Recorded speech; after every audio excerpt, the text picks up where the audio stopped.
E aí, tudo bem? Hoje nós vamos falar sobre o reino dos céus.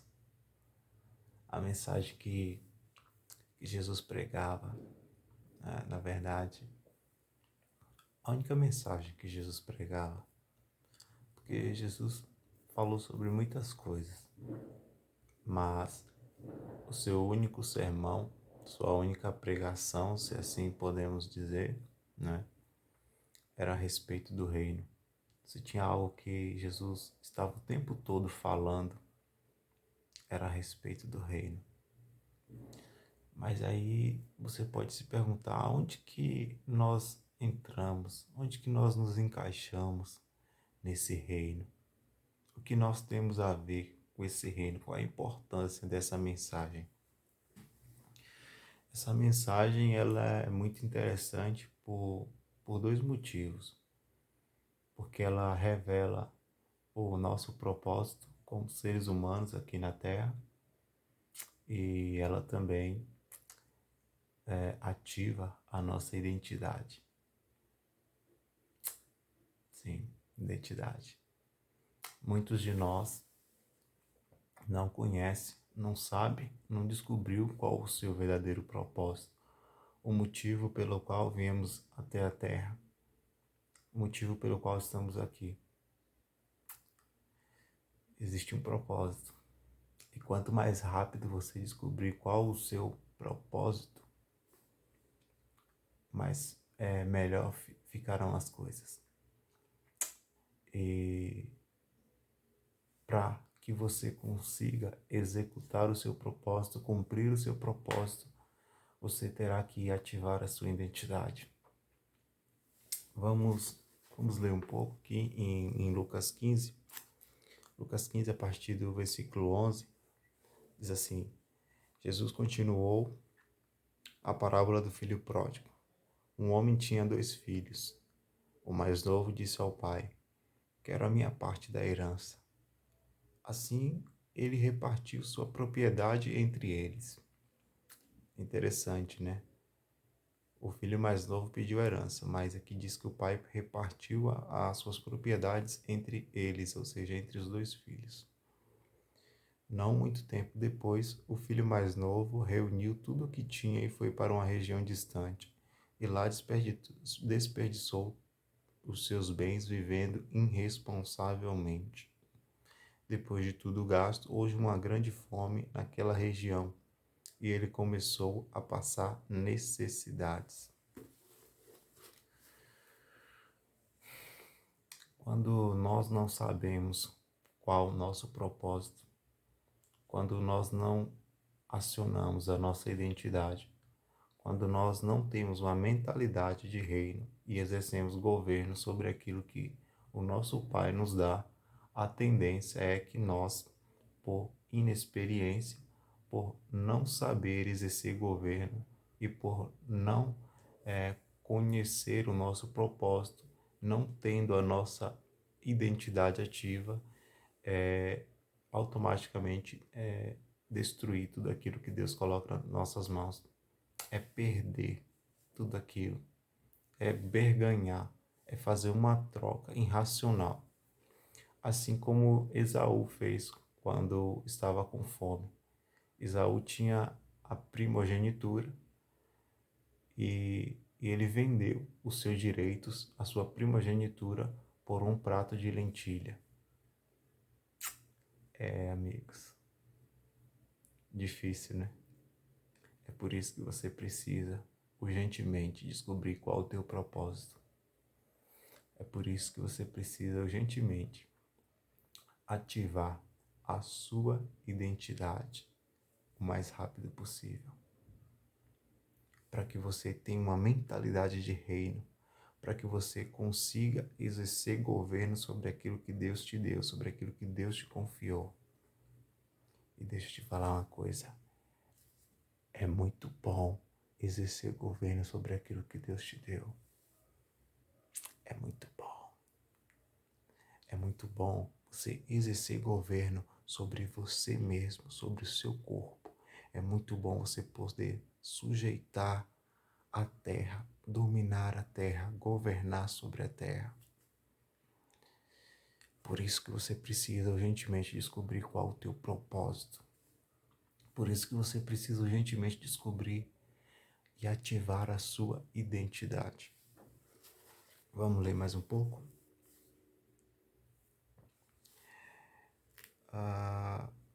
Por isso, foi empregar-se com um dos cidadãos daquela região, que o mandou para o seu campo a fim de cuidar de porcos.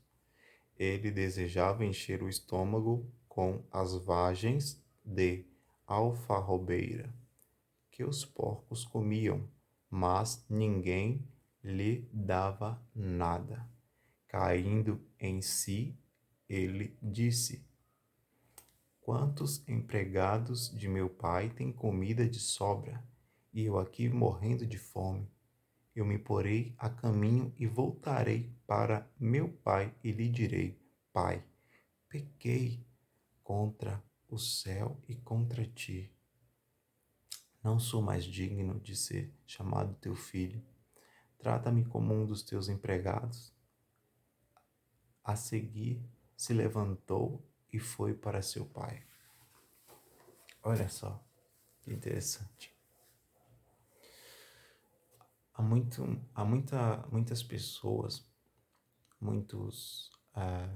muita gente que às vezes querem impedir os filhos, né, ou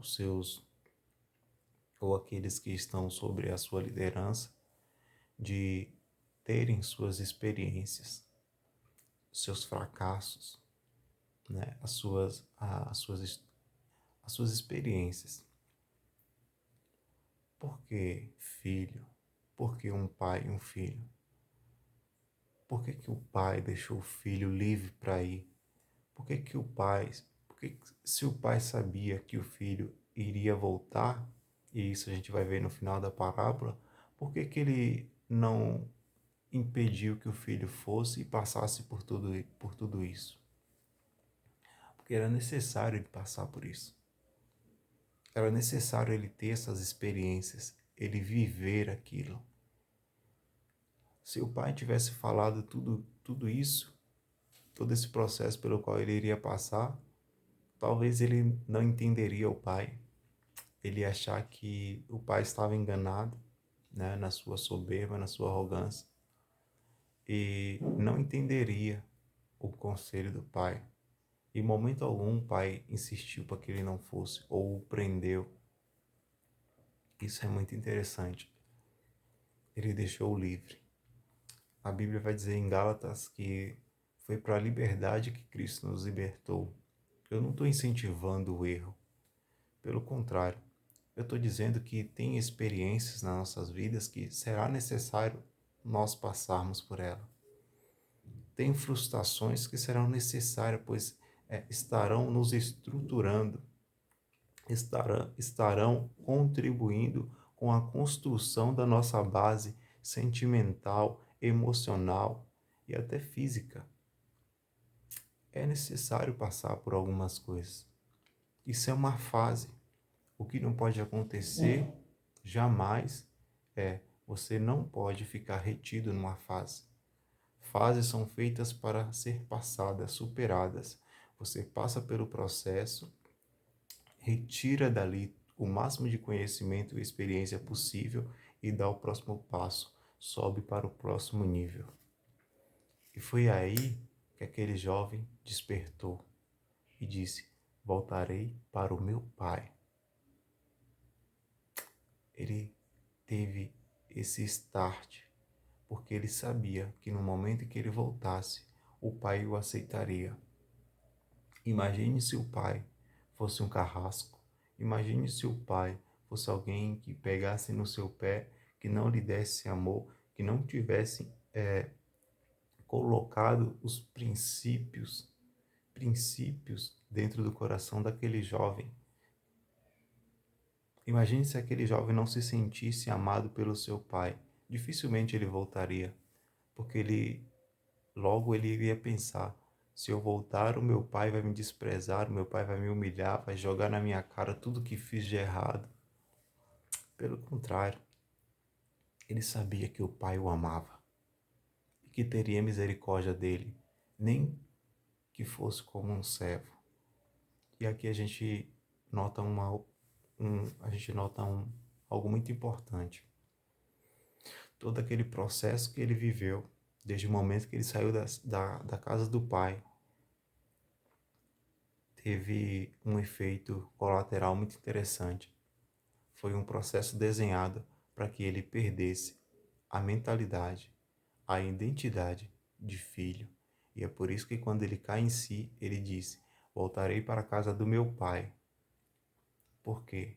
Porque eu vou pedir para ele me empregar como um de seus empregados. Automaticamente, ele perdeu a sua identidade e não se sentia mais como filho, mas ele pediria ao pai para se tornar um empregado. Deixa eu te falar uma coisa. Você é filho, você não é empregado. Você é filho, você é amado. O teu pai te ama. Não é porque você errou, não é porque você perdeu a direção ou o controle de uma situação que você se perdeu a condição, perdeu a identidade de filho. Você é filho e pronto, acabou. Volta pro teu pai, urgente. Ele está te esperando de braços abertos. Faz que nesse filho pródigo e volta pro pai. E ele voltou pro pai. E a Bíblia fala que quando o pai o viu, volta pro teu pai, urgente. E quando o pai viu o filho voltando, vindo em sua direção, ele correu, ele se adiantou, ele não se conteve. Ele não conseguiu esperar o filho chegar até ele. Ele foi até o filho. Ele tomou a iniciativa. Ele foi correndo até o filho. Você faz parte de um reino. Você é precioso demais. Você é filho, a imagem e semelhança dele. Você é muito precioso. Volta. Volta urgente, correndo. Ele está te esperando. De braços abertos. E ele fala para os seus servos: pega a melhor roupa e coloca nele. Põe um anel em seu dedo, novas sandálias em seus pés. Em outras palavras, ele estava dizendo: filho, você pode ter perdido a consciência de reino, você pode ter perdido a sua identidade, mas eu estou te devolvendo tudo. Eu estou te reinserindo no teu lugar de direito. Você é filho. Você não entendeu? Você é filho, você é amado. Você é amado do seu pai. Ele te ama. Sim, ele te ama e nada mais importa. Não vai ser essa situação, não vai ser esse lugar, não vai ser esse momento que vai te separar dele. Pelo contrário, essa situação, esse momento são uma experiência. É necessário passar por isso, mas você não pode ficar retido. Você tem que absorver o máximo de conhecimento, o máximo de experiência e avançar, dar o próximo passo. Sabe por quê? Porque você tem um pai, você não é órfão, você é amado. Não importa o que falaram sobre você, você é a imagem e semelhança de Deus. Não importa se falam que você é bonito ou feio, você é a imagem e semelhança de Deus.